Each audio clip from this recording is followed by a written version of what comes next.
Salut bien-aimés de Dieu, bienvenue à cette émission télé présentée sur le dévotionnel de Smith Wigglesworth. Et plus encore, bienvenue à notre émission spéciale édition de Noël. Eh bien, sans plus tarder, nous allons commencer par la prière. Je me présente rapidement, je m'appelle Victoria Eyok, je suis une blogueuse chrétienne et je suis honorée de vous présenter cette émission aujourd'hui. Donc, nous prions. Seigneur, notre Dieu, notre Roi, notre Père, nous te remercions pour ta bonté, pour ta parole et pour ton Esprit Saint qui nous enseigne. À cet instant, nous nous soumettons entièrement à toi, Saint-Esprit. C'est toi qui enseignes, c'est toi qui nous oriente, c'est toi qui nous guide. Donc, nous abandonnons toute distraction à cet instant et nous t'écoutons. Saint-Esprit, parle-nous, parle à chacun de nous à cet instant. Au nom de Jésus-Christ. Amen. Alors, le titre de l'enseignement du jour, c'est Notre aide. Notre aide.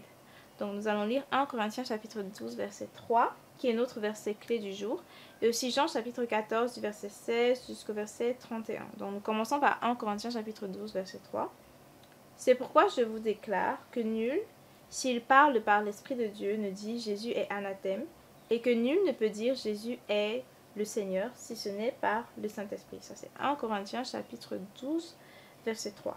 Maintenant, Jean chapitre 14, du verset 16 au verset 31, notre passage biblique du jour. Nous lisons à partir de la version Louis II.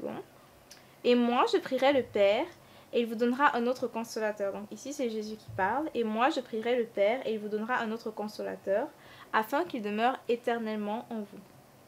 L'Esprit de vérité, que le monde ne peut recevoir, parce qu'il ne le voit point et ne le connaît point, mais vous, vous le connaissez, car il demeure avec vous, et il sera en vous. Je ne vous laisserai pas orphelin, je viendrai à vous. Encore un peu de temps, et le monde ne me verra plus, mais vous, vous me verrez, car je vis, et vous vivrez aussi. En ce jour-là, vous connaîtrez que je suis en mon Père, et que vous êtes en moi, et que je suis en vous. Celui qui a mes commandements et qui les garde, c'est celui qui m'aime, et celui qui m'aime sera aimé de mon Père. Je l'aimerai et je me ferai connaître à lui. Jude, non pas l'Iscariote, lui dit, Seigneur, d'où vient que tu te feras connaître à nous, et non au monde? Jésus lui répondit, si quelqu'un m'aime, il gardera ma parole, et mon Père l'aimera. Nous viendrons à lui, et nous ferons notre demeure chez lui. Celui qui ne m'aime pas ne garde point mes paroles. Et la parole que vous entendez n'est pas de moi, mais du Père qui m'a envoyé. Je vous ai dit ces choses pendant que je demeure avec vous. Mais le Consolateur, l'Esprit Saint, que le Père enverra en mon nom, vous enseignera toutes choses, et vous rappellera tout ce que je vous ai dit. Je vous laisse la paix, je vous donne ma paix. Je ne vous donne pas comme le monde donne. Que votre cœur ne se trouble point et ne s'alarme point. Vous avez entendu que je vous ai dit, je m'en vais et je reviens vers vous. Si vous m'aimiez, vous vous réjouiriez de ce que je vais au Père, car le Père est plus grand que moi. Et maintenant je vous ai dit ces choses avant qu'elles arrivent, afin que lorsqu'elles arriveront, vous croyiez. Je ne parlerai plus guère avec vous, car le prince du monde vient et il n'a rien en moi.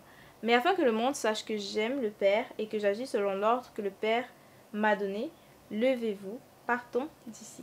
Parole du Seigneur Dieu Tout-Puissant, nous rendons grâce à Dieu. Aujourd'hui, nous parlons de notre aide et je suppose que tu as déjà deviné que l'aide dont nous sommes en train de parler aujourd'hui, c'est en fait le Saint-Esprit. Notre consolateur, celui qui nous aide, celui qui nous enseigne, celui qui nous oriente, celui qui nous dirige, celui qui nous corrige. Donc, et pour revenir au thème de Noël, en fait, nous avons déjà mis les bases, les fondations ou les fondements. Noël, c'est pas juste c'est pas une fête pour les cadeaux, pour les guirlandes, pour les décorations et tout ça. Mais à Noël, la personne qu'on célèbre, c'est Jésus-Christ, notre Sauveur. Et on a parlé de ce que c'est que le salut en Christ et de comment faire pour donner sa vie à Jésus, comment commencer une relation avec le Seigneur. Et c'est une bonne étape, c'est la première étape d'une merveilleuse relation avec le Seigneur qui nous aime sincèrement. Maintenant, comment entretenir cette relation? La première chose de base, c'est la lecture de la parole de Dieu, parce que c'est par la lecture de la parole de Dieu qu'on connaît le Seigneur. Il y a plusieurs chrétiens qui disent « Ouais, je crois en Dieu, mais je lis ma Bible une fois par an, ou une fois tous les 6 mois, ou je ne sais pas. » Mais vraiment, si quelqu'un choisit de retenir une seule chose aujourd'hui, c'est il faut lire sa Bible tous les jours. Et je ne dis pas juste une fois par jour, tu peux en faire une culture de lire ta Bible très fréquemment dans la journée, pas une fois, pas deux fois, mais vraiment en faire une culture de toujours être connecté en fait au verset de la Bible. Et j'aime bien le fait qu'on soit en train de en fait, suivre le programme du dévotionnel de Smith Wigglesworth parce qu'il a une réputation de faire de ce côté-là. Il ne faisait pas plus de 30 minutes sans lire sa Bible, donc il était toujours en train de lire, prier. Il disait même que quasiment qu'il allait donner de l'argent, si je me souviens de ce qu'il a dit, à n'importe qui arrivait à le trouver quelque part dans son Nouveau Testament. Donc il marchait tout le temps avec sa Bible et il était tout le temps en train de prier, lire la Bible, prier, lire la Bible. Et même s'il recevait des invités chez lui, en fait, c'était la même chose. Et en fait, il t'embarquait dans son programme de lecture de la Bible et de prière, lecture de la Bible et de prière. Et même si vous deviez prendre le dîner ensemble à la fin du dîner, encore lecture de la Bible et prière. Donc pour dire que c'est une certaine culture en fait d'aimer la parole de Dieu. Et je sais, certaines personnes vont écouter et dire c'est trop dur, c'est trop lent, c'est trop ceci, c'est trop cela. Pourquoi ne pas commencer par 5 versets par jour? C'est un très bon début. 5 versets par jour, ensuite 10 versets par jour, ensuite 15 versets par jour, ensuite un chapitre par jour. En fait, c'est une habitude qu'on commence à créer. Et c'est très important parce que c'est en lisant la parole de Dieu que tu connais mieux le Seigneur pour pouvoir lui obéir. Parce que si tu ne sais pas ce que Dieu attend de toi, comment est-ce que tu vas lui obéir? Donc c'est très important de lire la parole de Dieu tous les jours, tous les jours, tous les jours, pour savoir ce que Dieu attend de toi, afin de pouvoir lui obéir. Maintenant, la prière du salut c'est bien, la lecture de la parole de Dieu tous les jours c'est génial, c'est extraordinaire, mais certains chrétiens s'arrêtent juste là. Prière, du salut, lecture quotidienne de la parole de Dieu, et ils n'expérimentent pas ce qu'on appelle le baptême du Saint-Esprit. Honnêtement, j'encourage chaque chrétien à expérimenter le baptême du Saint-Esprit parce que c'est ce que le Seigneur veut pour nous et parce que c'est ce qu'il a promis. Et nous voyons même dans Actes des Apôtres à la Pentecôte comment les apôtres ont reçu le baptême du Saint-Esprit. Et tout au long d'Actes des Apôtres, on voit des exemples de personnes qui reçoivent le baptême du Saint-Esprit. Si Dieu l'a voulu pour eux, il le veut aussi pour toi, en fait. Je sais qu'il y a plusieurs églises qui sont réticentes par rapport au baptême du Saint-Esprit, surtout le signe accompagnateur principal, c'est-à-dire le parler en langue. Il y a plusieurs églises qui combattent cela, qui sont très négatives par rapport à cela, et aussi par rapport aux signes, aux miracles qui se produisent. C'est généralement un bon nombre de personnes aussi qui non seulement ont reçu le baptême du Saint-Esprit, mais qui marchent vraiment soumis à la puissance du Saint-Esprit et qui laissent en fait le Saint-Esprit agir à travers elles. Plusieurs églises sont très négatives par rapport à cela. Et peut-être toi qui me regardes, tu es d'une de ces églises. Mais je veux te rassurer vraiment que c'est biblique, déjà. Lis la parole de Dieu, lis Actes des Apôtres, même les versets que nous venons de lire en fait sur Jésus qui dit qu'il va envoyer le Saint-Esprit. Tout ça, c'est biblique en fait. Maintenant, la question c'est est-ce que toi, tu es disposé à recevoir cela dans ta vie? Parce qu'il y a plusieurs chrétiens qui, bon, supposons que le christianisme, Dieu le met ici, il y a plusieurs chrétiens qui vivent le christianisme ici, alors qu'il y a tellement de choses, ils vivent le christianisme tout en bas, tout en bas, tout en bas, alors qu'il y a tellement de choses que Dieu voudrait qu'on expérimente. Donc dis-toi, ok, si Dieu l'a promis dans la parole de Dieu, eh bien, ça veut dire que c'est aussi pour moi. Notons que dans Romains chapitre 8, verset 7, la parole de Dieu nous dit que l'esprit humain n'est pas soumis à la loi de Dieu et il ne peut pas l'être. Et c'est vrai. Mais une fois que tu donnes ta vie à Jésus, une fois que tu as accepté Jésus comme ton Seigneur et Sauveur personnel, le Seigneur recrée ton esprit à l'image de Christ. Certes, ton âme doit être transformée par le renouvellement de l'intelligence, raison pour laquelle tu dois lire la parole de Dieu tous les jours et méditer sur elle. Mais plus encore, quand tu reçois le baptême du Saint-Esprit, il y a un tel changement, le Saint-Esprit lui-même, il change tes désirs, il change les désirs de ton cœur. Parce que la parole de Dieu nous fait comprendre que ce que la chair va vouloir ou ce que l'esprit humain va vouloir, c'est différent de ce que l'esprit de Dieu va vouloir. Il y a plein de personnes qui, après avoir reçu le baptême du Saint-Esprit, leurs addictions à je ne sais pas quoi, certains la drogue, certains l'alcool, certains, en fait, tout un tas d'addictions, tout un tas de péchés dont ils voulaient se débarrasser depuis, une fois qu'ils ont reçu le baptême du Saint-Esprit, en un claquement de doigts, tout ça a disparu. Et leurs désirs ont été réorientés en fait vers le Seigneur. Pour dire désire le baptême du Saint-Esprit parce que ça va apporter le fait de recevoir le baptême du Saint-Esprit va apporter un si grand changement dans ta vie. Et même si tu étais déjà un chrétien qui genre tu imposais les mains malades, tu voyais des changements, tu voyais des miracles, le fait de recevoir la puissance, parce que la parole de Dieu nous dit que quand tu reçois le baptême du Saint-Esprit, tu reçois la puissance. Le fait de recevoir la puissance, ça va catapulter les résultats que tu avais déjà, en fait. Donc, nous qui sommes sauvés, nous avons reçu un appel saint. Nous avons été appelés à devenir des saints, à être des saints. Nous sommes en Christ des saints, purs, saints, semblables à Dieu, des fils avec puissance. Mais plusieurs personnes n'expérimentent pas ce que Dieu a déclaré dans leur vie. Déjà, pour un bon nombre, parce qu'elles n'y croient pas. Pour un autre nombre, parce qu'elles n'étudient pas la parole de Dieu, elles ne veulent pas savoir, ou elles connaissent, mais bref, les circonstances de la vie. Il y a tellement de facteurs. Mais je peux te dire vraiment qu'à partir du moment où tu reçois le baptême du Saint-Esprit, lui-même, Jésus l'a dit, qu'il va nous enseigner toutes choses. Lui-même, il va t'enseigner, non, voici ton identité, voici qui tu es. Tu n'es pas ton péché, tu n'es pas le péché que tu as commis 50 fois dans ta vie, ou 100 fois, ou 150 fois dans ta vie. Je peux te délivrer de ça, je peux te changer, je peux te transformer, tu seras méconnaissable. Et c'est lui qui va te coacher, c'est lui qui va te donner espoir, c'est lui qui va te consoler, c'est lui qui... Il fait tellement de choses merveilleuses, donc je ne peux pas comprendre que quelqu'un ne veuille pas recevoir le baptême du Saint-Esprit. Donc, en lui, nous sommes, en Christ, nous sommes libérés du péché. Et le Saint-Esprit va vraiment te rappeler ton identité, te rappeler que tu es délivré de la puissance du péché. Et le Seigneur nous libère aussi de la peur de la mort. Plusieurs chrétiens aujourd'hui encore ont peur de la mort. Mais j'aime lire Matthieu, Marc, Luc, Jean. J'aime lire toutes ces histoires où Jésus voit une personne morte. Et quand les gens sont désespérés, il dit juste que la personne dort et il la réveille. Pour lui, c'est normal, c'est naturel. Et ce qui me plaît encore plus, c'est qu'il dit que ceux qui croient en lui vont faire les mêmes œuvres et plus grandes encore. Et il a dit que ceux qui croient en lui allaient ressusciter les morts. Et on voit même dans Actes des Apôtres, on voit ce genre d'exemple. Si le Seigneur l'a voulu pour eux, les apôtres à cette époque, il le veut aussi encore pour nous, pour moi, pour toi, qu'on marche vraiment dans cette puissance-là.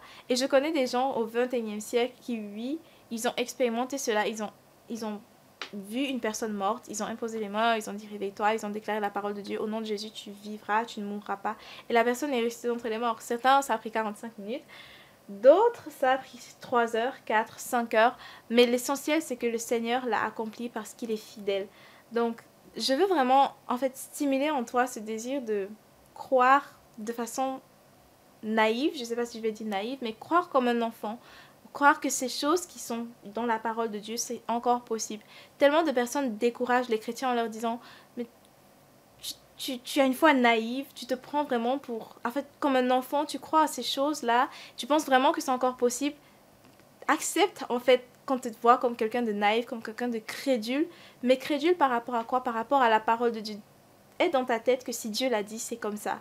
Et s'il l'a dit, tu peux imposer les mains aux malades, ils seront guéris. Fonce, lance-toi, impose les mains aux malades et tu vas les voir guéris. S'il a dit que tu vas ressusciter les morts, eh bien si quelqu'un meurt à côté de toi, n'abandonne pas en disant « Oh, c'est fini, ça devait être la volonté de Dieu. » Non, déclare la parole de Dieu, déclare tous les témoignages que je connais de personnes au 21e siècle qui ont vu leurs proches, leurs amis, les personnes qu'ils aimaient, les personnes à qui ils tenaient ressusciter entre les morts. Ce sont des personnes qui ont vu la mort en face mais qui ont dit c'est hors de question, je ne peux pas laisser cette personne mourir, et qui se sont décidés à se battre par la foi et à déclarer des paroles de puissance. Et ça, c'est pas seulement valable pour eux, c'est aussi valable pour toi qui me regardes. C'est possible.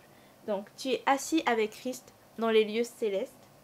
Si donc vous êtes ressuscité avec le Christ, cherchez les choses d'en haut, où est le Christ, assis à la droite de Dieu. Ça, c'est Colossiens chapitre 3, verset 1. Donc, Noël, oui, nous célébrons Jésus.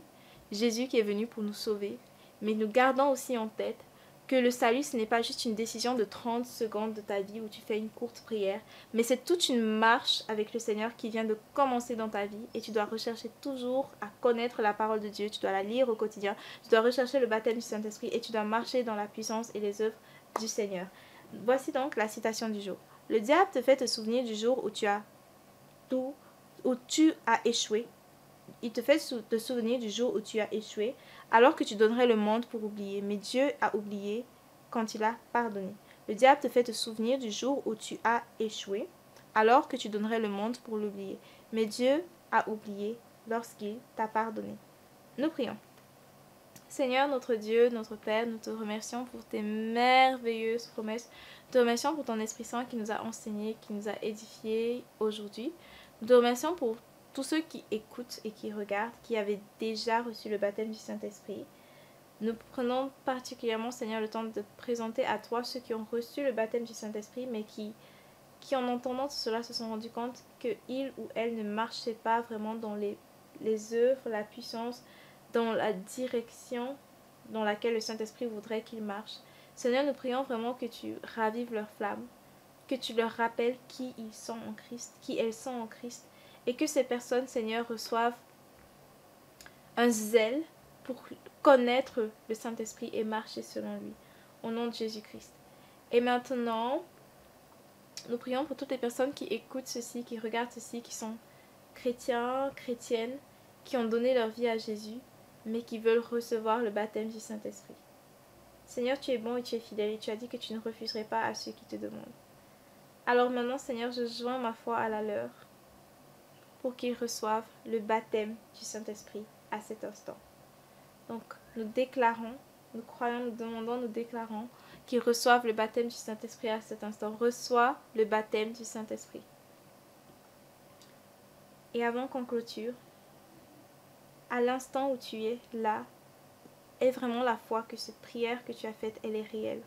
Commence à louer le Seigneur dans la langue que tu connais. Même après que l'émission soit finie, ne t'arrête pas. Loue le Seigneur, adore-le, prends le temps qu'il te faut dans la louange et dans l'adoration. Et avant que tu t'en rendes compte, ta langue ordinaire va changer au parler en langue. Et à ce moment-là, ne résiste pas à l'Esprit de Dieu. Soumets-toi pleinement, laisse-le parler, laisse-le dire ce qu'il a à dire. Soumets-toi pleinement. Donc Seigneur, je déclare par la foi qu'ils reçoivent à l'instant le baptême du Saint-Esprit. Amen. Amen. Alors merci beaucoup d'avoir regardé du début jusqu'à la fin. Je crois sincèrement que tu as été béni et édifié en regardant. Et si c'est le cas, parle à quelqu'un de cette expérience que tu as avec le Seigneur. La foi, c'est pas juste tout seul. Parle à quelqu'un. Une personne, deux personnes, trois personnes. Tu sais, je regarde cette émission télé sur la parole de Dieu et tout. Et je suis en train de grandir dans ma foi. Parle-en à quelqu'un. Parle-en aux personnes autour de toi. Ça, c'est une chose. Deuxième chose, rends-toi disponible pour regarder le prochain épisode. Surtout. Et troisième chose, ne regarde pas seul. Invite d'autres personnes à regarder avec toi. Et maintenant, quatrième chose, si tu veux partager avec nous sur les réseaux sociaux ce que le Seigneur fait dans ta vie, eh bien, sens-toi libre de le faire. Les témoignages, ça encourage toujours. Alors, merci beaucoup d'avoir regardé. Que Dieu te bénisse et au revoir. Bonne fête!